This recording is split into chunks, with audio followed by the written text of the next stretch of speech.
ध्यान दीजिएगा दोस्तों, अगर आपका सिलेबस में बेसिक साइंस है, चाहे आप किसी भी एग्ज़ाम का तैयारी कर रहे हैं, खास करके अगर हम बात करें तो एलपी टेक्नीशियन में देखिएगा इस टॉपिक से आपको देखने को बार बार क्वेश्चन देखने को मिलता है। अगर आप प्रीवियस ईयर का बात करें तो प्रीवियस ईयर में अक्सर इस टॉपिक से रिलेटेड क्वेश्चन हर शिफ्ट में देखने को मिला था। यहाँ पे अगर आप बात करेंगे, देख सकते हैं कोएफिशिएंट ऑफ रेस्टिट्यूशन का हम बात करने वाले हैं, जिसका हिंदी मतलब होते हैं प्रत्यास्थांक गुणांक। प्रत्यास्थांक गुणांक का बात करें तो ये देखिएगा वेलोसिटी ऑफ सेपरेशन बटे वेलोसिटी ऑफ अप्रोच होता है। तो यहाँ पे अगर आप बात करें तो वेलोसिटी ऑफ सेपरेशन क्या होता है, देखिएगा जब भी कोई वस्तु का टकराव होता है तो यहाँ पे देखिएगा वो सेपरेट होता है, अलग अलग वेलोसिटी में सेपरेट होता है। किसके? वेलोसिटी ऑफ सेपरेट, यानी कि टक्कर के बाद वेलोसिटी क्या होगा बटे टक्कर के पहले वेलोसिटी क्या होगा, उसी को क्या बोला जाता है? कोएफिशिएंट ऑफ रेस्टिट्यूशन बोला जाता है। इसका कोई मात्रक नहीं होता है, चूँकि देखिएगा यहाँ पे अगर हम बात करें तो देख सकते हैं ये जो है सेम क्या है, इसका सेम यूनिट है, इसलिए इसका कोई भी मात्रक देखने को नहीं मिलता है। यहाँ पे अगर आप इसको और आगे बढ़ेंगे तो देखिएगा E बराबर होता है V1 माइनस V2। चूँकि देखिएगा यहाँ पे बोला है वेलोसिटी ऑफ सेपरेशन, तो वेलोसिटी ऑफ सेपरेशन क्या होता है? बाद का टक्कर। तो बाद का टक्कर क्या होगा? V1 माइनस V2 बटे U1 माइनस U2 होता है। चलिए देखिएगा दोस्तों, अगर आगे बात करेंगे तो पहला बात करते हैं परफेक्ट इलास्टिक में जो E1 का मान क्या होता है। तो देखिएगा प्रत्येक इलास्टिक का आपको पता होगा U1 माइनस U2 बराबर V1 माइनस V2 होता है। जगह अगर आप इसको एक तरफ लाएंगे तो क्या हो जाएगा? UN माइनस U2 बटे V1 माइनस V2, तो ये बराबर क्या हो जाएगा? 1 हो जाएगा। यानी कि अगर आपसे पूछे परफेक्ट इलास्टिक में ई का मान कितना होता है, तो परफेक्ट इलास्टिक में ई का मान कितना होता है? 1 होता है। परफेक्ट इलास्टिक में जब भी पूछे ई का मान कितना होता है? यूनिटी होता है। अगर मात्रक का बात करें तो देखिएगा मात्रक इसका कोई भी मात्रक नहीं होता है। चलिए अब बात करेंगे परफेक्टली इन इलास्टिक कोलिजन में जो ई का मान कितना हो सकता है। तो यहाँ पे ध्यान से देखिएगा, इसका फार्मूला आप सभी को याद होगा। इसका फार्मूला क्या होता है? M1 UN plus M2 U2 बराबर इसका हो जाएगा M1 plus M2 into V क्या है? ये कॉमन वेलोसिटी है, तो यही है। ये क्या है? सेपरेशन। क्या है? Velocity of separation. क्या है? Velocity of separation. तो हम देखिएगा ई का वैल्यू कैसे निकालते हैं, यहाँ से ध्यान दीजिएगा। तो सेपरेशन और वेलोसिटी ऑफ सेपरेशन दोनों का कॉमन मान कितना है? V है।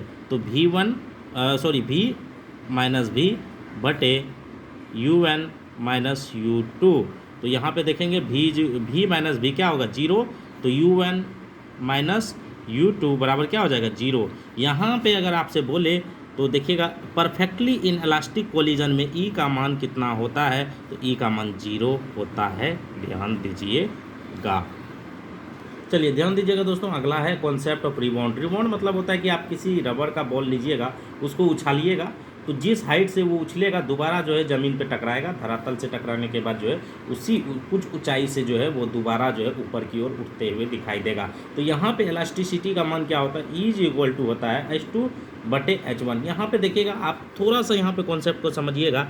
यहाँ पे देखिएगा E का वैल्यू जो है, E का वैल्यू हमको हमेशा जो है 1 से छोटा और 0 से बड़ा रखना है। तो इस केस में क्या करिएगा, जिसका भी देखिएगा कुछ भी हो हाइट, देखिएगा पहले छोटा लेना है, छोटा लेना है, छोटा हाइट लेना है, उसके बाद फिर क्या करना है? बड़ा हाइट लेना है। जिससे क्या होगा कि मेरा ई का जो मान है 1 और 0 के बीच में होते हुए दिखाई देगा। तो यहाँ पे देखिएगा हमेशा ध्यान रखिएगा छोटा पहले, क्योंकि देखिएगा यहाँ पे कॉन्सेप्ट यही है, किसी भी वस्तु को अगर हम उछालेंगे जिस हाइट से, दोबारा वो उछलेगा, तो दोबारा जो जिस हाइट से वो उछलेगा जो प्रीवियस हाइट से है उसका हाइट कम होगा। इसीलिए यहाँ पे देखिएगा H2 बटे H1 इसका वैल्यू होते हुए दिखाई देगा।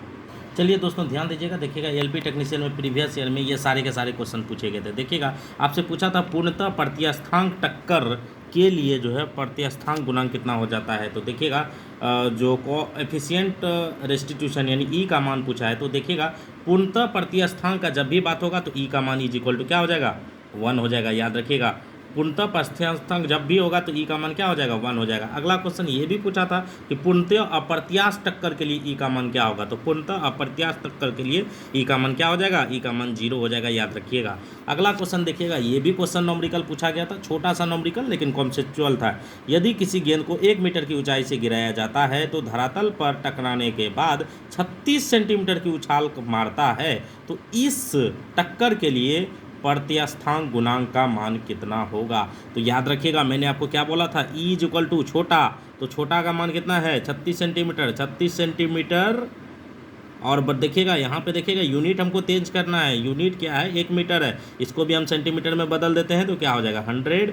जब इसको आप सॉल्व करिएगा तो क्या हो जाएगा 6/10, तो 6/10 को अगर आप सॉल्व करेंगे तो ई का मान क्या हो जाएगा 0.6, जो कि क्या हो जाएगा 1 और 0 के बीच में होता है। तो यहाँ एक और क्वेश्चन पूछा था ई का मान कितना होता है, तो देखिएगा ई का मान मैक्सिमम जो है 1 हो सकता है और मिनिमम 0 हो सकता है उसके बराबर। तो देखिएगा कोएफिशिएंट ऑफ रेस्टिट्यूशनल। देखिएगा अगर आपको वीडियो अच्छा लगा तो कमेंट जरूर करिएगा और लाइक शेयर एंड सब्सक्राइब करिएगा ताकि हमको लगातार मोटिवेट मिलते रहे। और देखिएगा इस तरह का नोट्स आप जरूर बना के चलिएगा, छोटा छोटा टॉपिक है, यहीं से जो है एएलपी टेक्नीशियन के लिए अच्छा खासा आपका नंबर उठते हुए दिखाई देगा। चूँकि एएलपी टेक्नीशियन मेंस में जो है वेटेज काफ़ी ज़्यादा है, 40 नंबर का वेटेज है। तो आप ये समझ के चलिए अगर आप बेसिक साइंस नहीं करते हैं तो फिर आपका जो है मेरिट लगने में दिक्कत होने वाला है। Bye bye, take care, have a nice day.